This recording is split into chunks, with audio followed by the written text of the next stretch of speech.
So, good day, sir. My name is Calcerans Fair Mariano from BSIT 3B. So,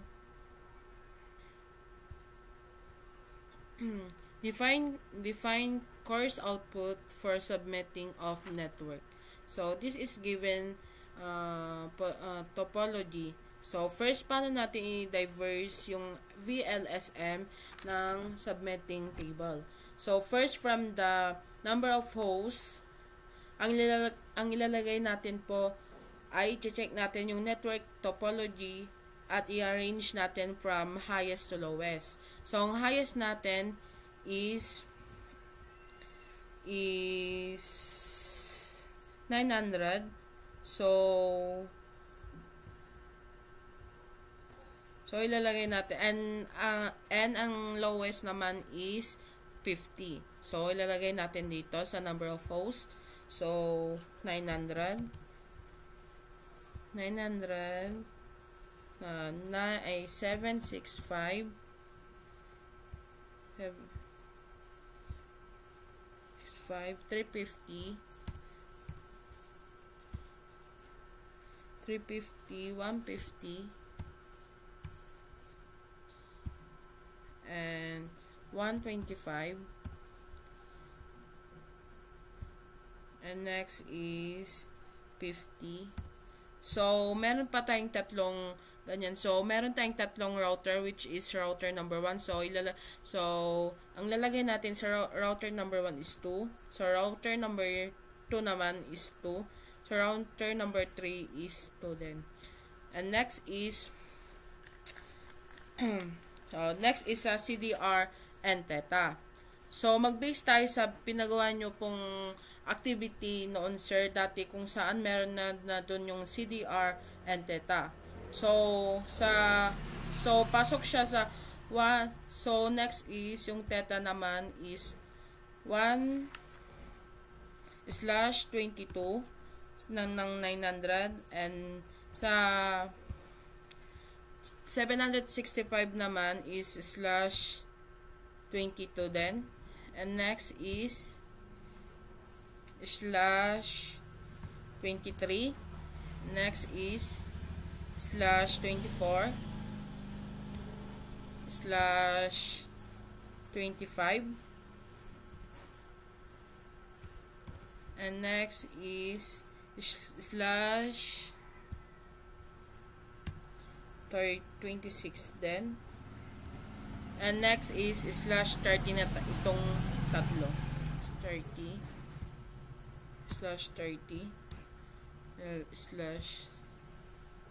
/30. So tapos na tayo sa CDR. So dito naman tayo sa Theta. So pasok siya sa 1022. So /120 /22. And sa Theta naman is 0.0.4.0. And next naman is dito sa /22 0.0.4.0. So sa /23 naman is 0.0.2.0. So dito naman tayo sa 150 naman is 0.0.1.0. So dito naman tayo sa 125 is 0.0.0.128. And next is dito naman tayo sa /26 0.0.0.64. So dito naman tayo sa /30.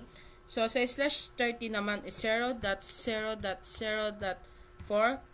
Next is 0.0.0.4. Next is 0.0.0.4. And so ito yung Theta. So next naman is tapos na natin yung CDR and Theta. Next is network address, wherein yung pinakamalaki is nandito. So para makuha yung kasunod is add lang natin yung network address dito sa Theta. So ang network address ng 900 is 192.192.192.1 192.168.0.0. And next naman is dito is i-add lang natin dito sa theta. So next is 192.168.4.0. And next is dito naman 192.168.4.0.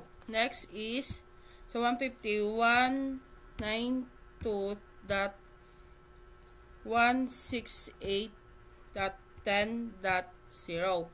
Next naman is 192.168.11.0. And next is 168.168.11.128. And next naman dito is 192.168.11.192. So, copy na lang natin to. So, paste and paste. So tapos na tayo sa network address. So, next is hanapin naman natin yung first usable IP address. So, para makuha yung first usable IP address is mag-base tayo sa network address. Mag-add 1 ka lang sa my network address. So, ang first usable IP address ng 900 is so mag-add lang tayo dito. So, copy paste lang natin. So, palitan lang natin ng 1 kasi mag-add tayo ng isa dito. 1.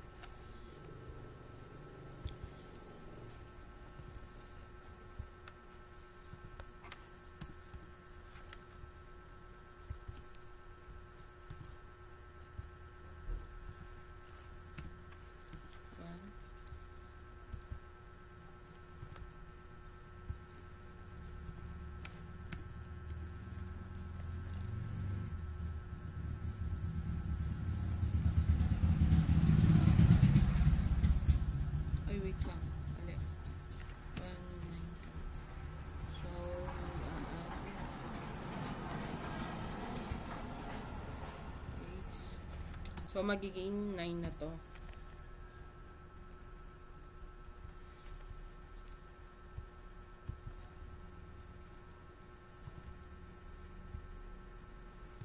So, magiging 3. So, copy paste na lang natin.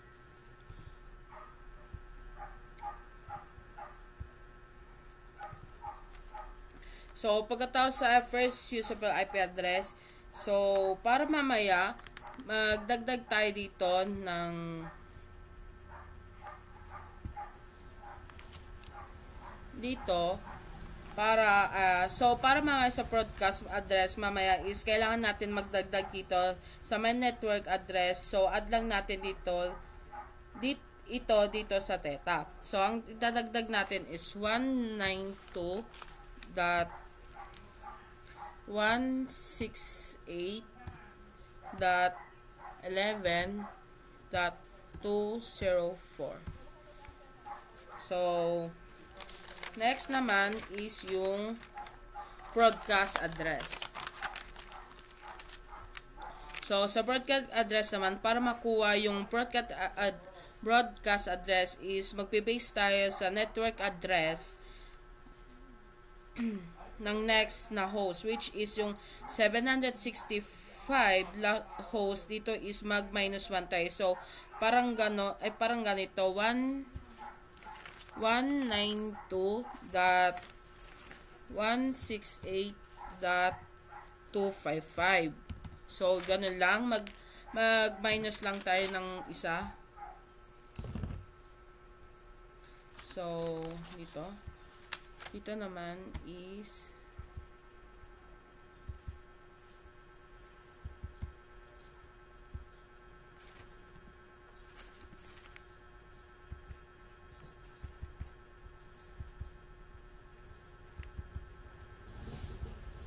so, dito naman is 192.168.7.255. So, meron dito. So, kulang tayo dito ng 3. Tapos dot. So, next naman is 192.168.9.255. And next naman is 192.168.10.255. Next naman is 10. 192.168.11.127. And next naman sa 50 is 192.168.11.191. So, dito naman tayo is same dito. So, copy paste na lang.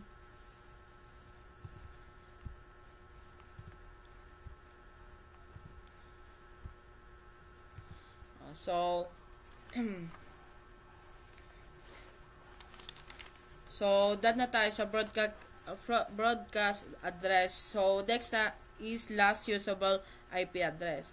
Para makuha ang last usable IP address is mag-minus tayo ng 1. So, like this 192.168.3.254.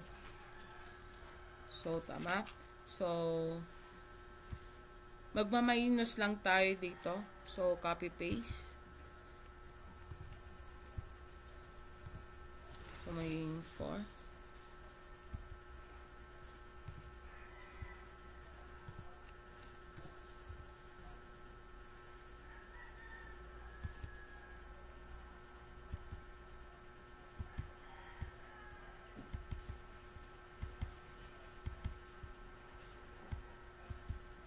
Lang sir, naglalag po.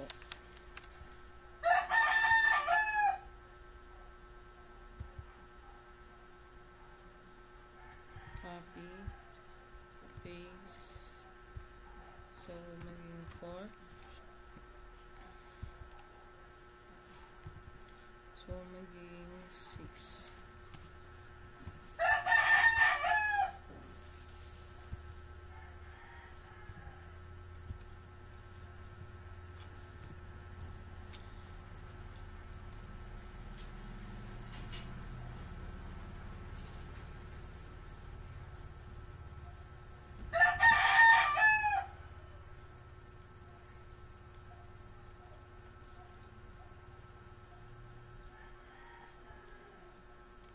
Ay, so, mali dito pala. 5, 9,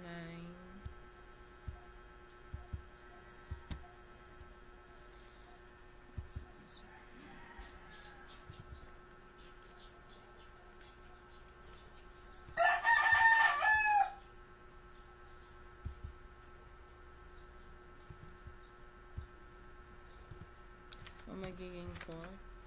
Tapos, ito naman is 199. So, mali tayo. 199.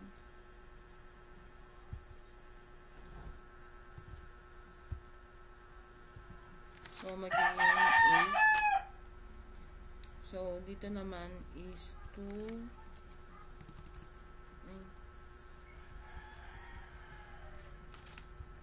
So, dito naman.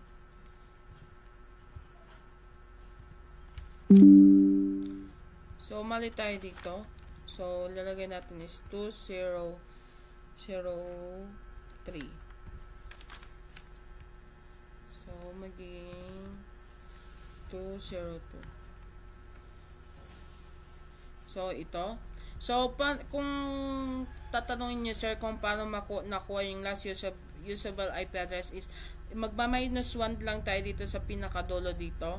So, yung 250, 255, magiging 254 sa last usable address. So, next is, sa addressing SIM. So, sa interface naman, sir, is, sa router number 1, router 1 is meron siyang FA0/0 and FA0/1 and SE0/0/0. So, SE ganun. So, lalagay natin dito FA/0/0 and dito naman sa IP address, so ilalagay muna natin lahat. So FA/0/1. So dito naman sa SE 0/0/1. So dito naman next is SE0/0/1. So, sa IP address naman, kung paano kukunin is, so, dito sa interface naman, meron tayong fast internet 0/0. So, dito naman sa F1, router 1, sa FA0/0 at FA0/1, ang ilalagay natin dito is yung first usable IP address yung connected sa router 1. Check natin yung PC na nakakonect dito sa router 1. So, sa number 1 is nakakonect is si 355. PC number 2 which is 350 host. So, ang lalagay natin dito sa IP address is yung first usable ng 350. First usable ng 350 is 2. So, first usable ng 350. So, wait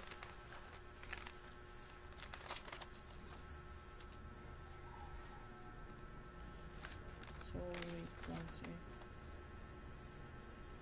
First usable. First.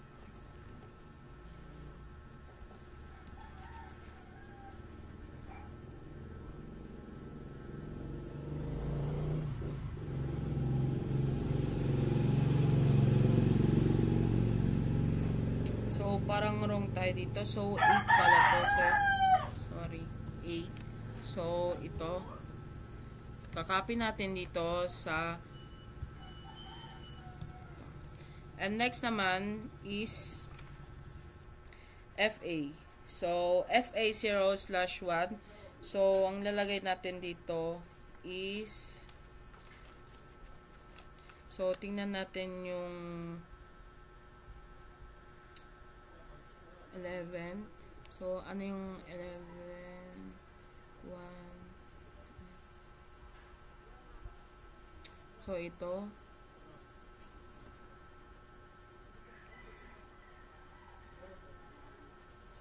+192 plus 168. Copy paste.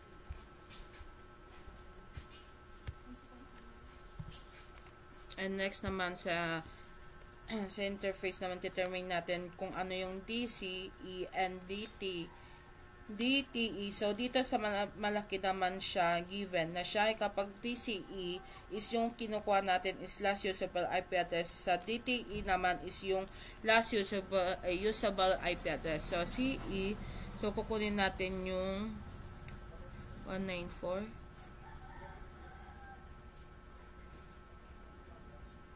First.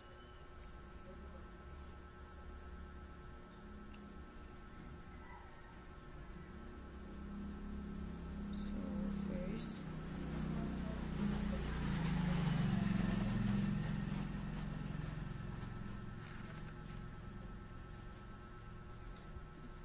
Sorry sir, akala ko magkakapares to sir. 7 plus 2, 0.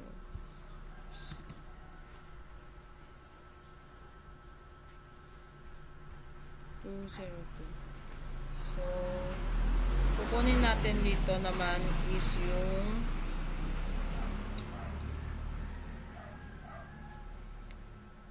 ito. SE naman is 192.168.11.0.1. So, dito naman, next is sa SE0 plus 192.168.11.001. So, sa subnet mask naman, sir, is sa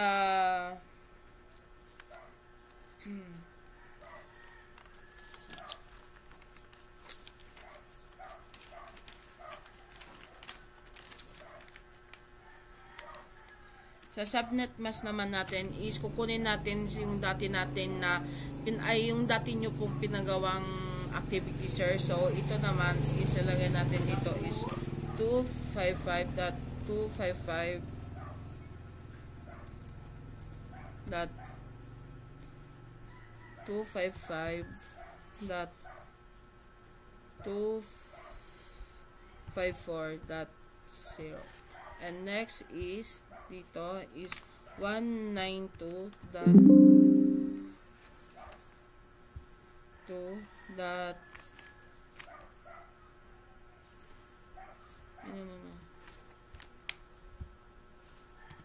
wait lang sir na.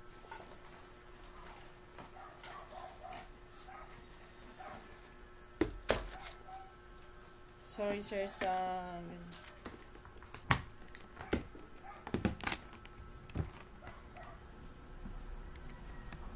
so sa subnet naman is ng FA 0/1 is 255.255.255.128. And next is dito is 255.255.252. And next is 255.255.252. So, dito sa subnet master is binis ko doon sa dati nyo pong binigay na activity, sir. So, dito tayo sa router to, sir. So, sa router to naman, ito, meron tayong FA0.0 and FA ito. Ito, sir. So, lalagay natin dito FA 0/0 ito FA 0/1. Next is SE 0/0/0. Next is SE 0/0/1. So, sa IP address naman nito, sir, is IP address naman nito is, sir, is yung connect natin sa router number 2. Router number 2. So, ang connect sa router number 2 is, wait lang, sir. So, ito, 165. So, ito ang lalagay natin dito. So, ang 192.168.4.1. So, ganun din dito, sir. I-connect lang natin sa FA 0/1. So, sa 192.192 plus 168/10/1.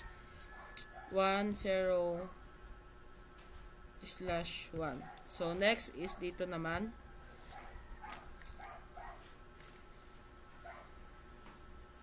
One 192.168.11.193.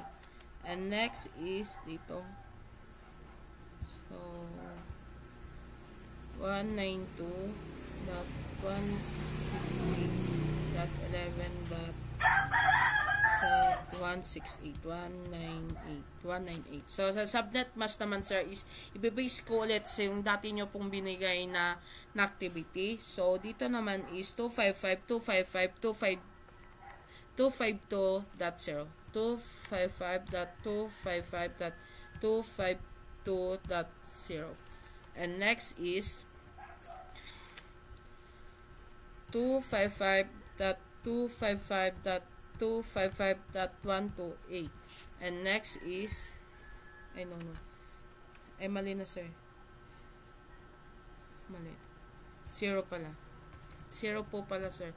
Tapos 255. And next is 255.255.255.252. And next is 255.255.255.252. So, dito na tayo sa router 3. So, sa router 3 naman is 50. So, yung 50. So, ang first usable niya is ito. 1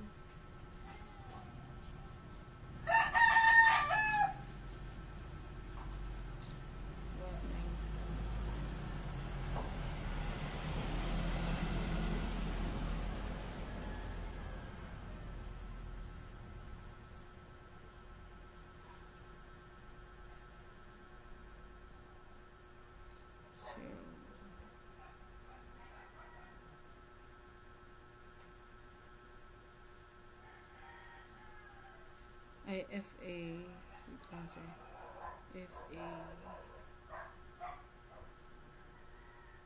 ito pala, sir, sorry, ito po pala F. So 900. So ka-copy paste.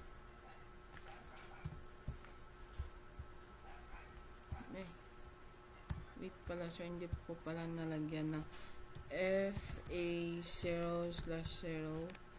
Tapos FA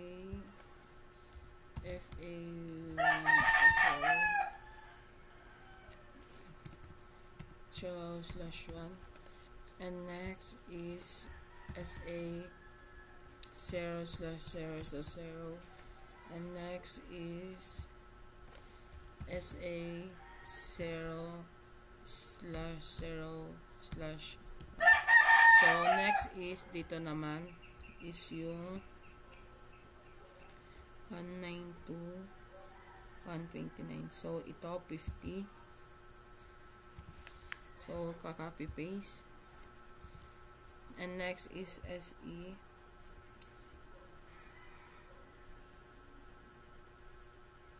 7,197. Ito.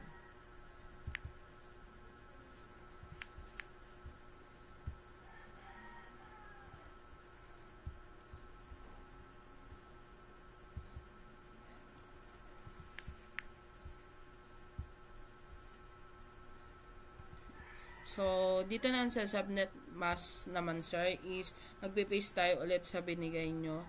255.255.252.0.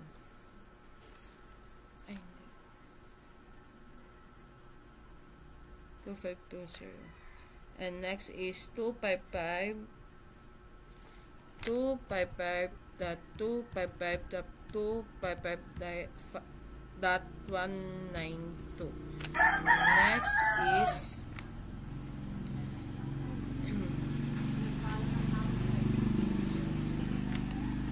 255 times 255 plus 255 so copy paste wag na dito na 255.255.255.252 and so pagkatapos naman dito sir is so meron tayo so dito meron tayong PC. So, we have 6 PC. So, wala tayong PC 0. So, mailalagay natin dito is NA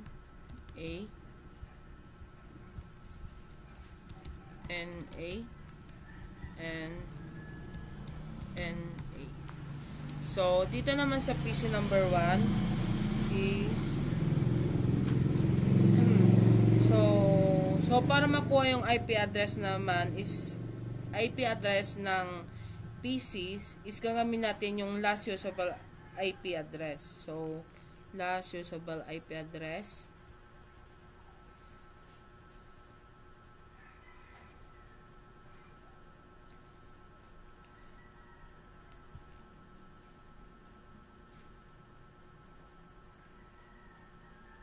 So, ito.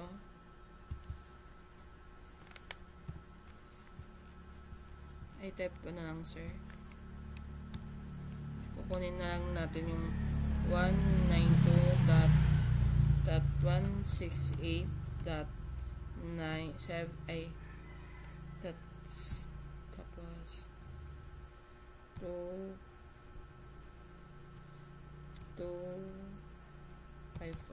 So, dito naman is hindi pala 3, 7.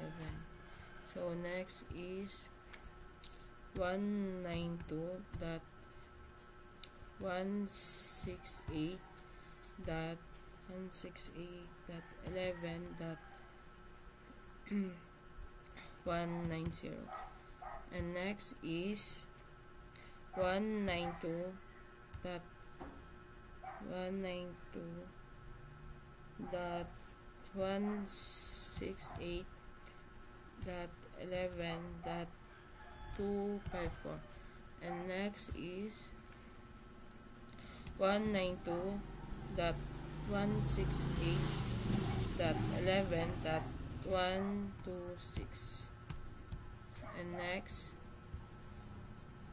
192.168.3.254. So, pagkatapos nito sa IP address, dito naman tayo sa subnet is magbe-base tayo sa table na sa table natin.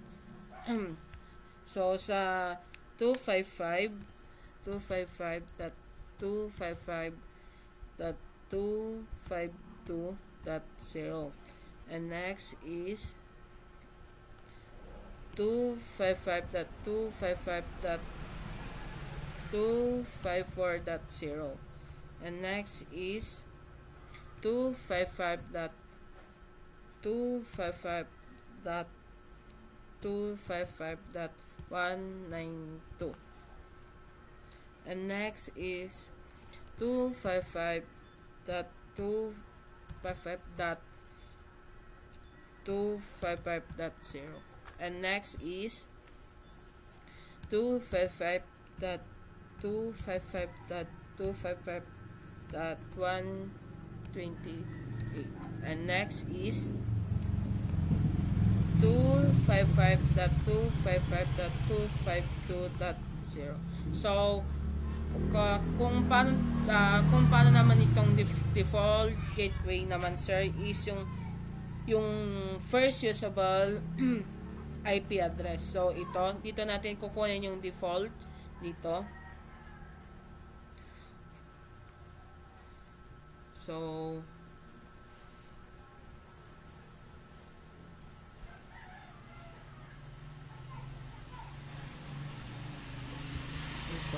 copy paste. So, lalagay natin dito sa PC number 1. And next is ito. So, copy. And next is IP. Ito. 50. Yung IP address ng 50. So, kakopy natin dito sa PC number 3.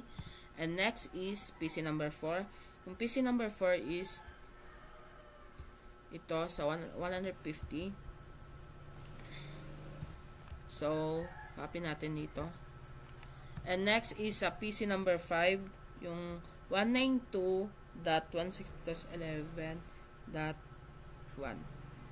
Ito. So, kukunin natin yung IP address ng 125. So, ito.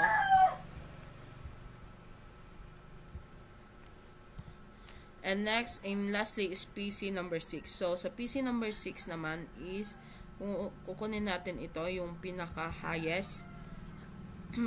So, kakopy natin dito. So, that's all, sir. Thank you. Sir, ito pala yung... So, that's all, sir. Thank you po.